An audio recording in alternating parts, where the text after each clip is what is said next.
تختی نمبر اول مفردات میں نے حروف کو الگ الگ پڑھے۔ بسم اللہ الرحمن الرحیم،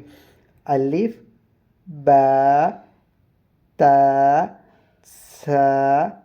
جیم ح، خا کو موٹا کرنا ہے کیونکہ اس کے اوپر گرین کلر ہے، خا دال زال را، زا کو بریک پڑھنا ہے اور لمبا کرنا ہے، زا سین شین،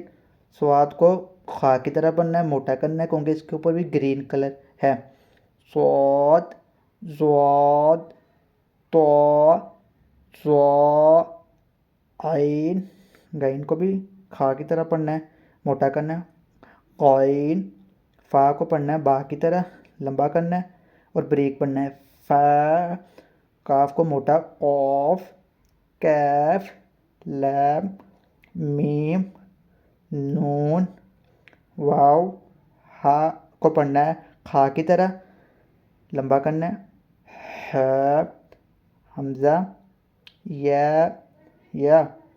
جس چیز کی نہیں سمجھ لگ رہی نیچے دیے گئے حروف میں بتایا گیا کون سا لفظ موٹا کرنا ہے کون سا بریک، باقی کا سبق انشاءاللہ کل پڑھائیں گے۔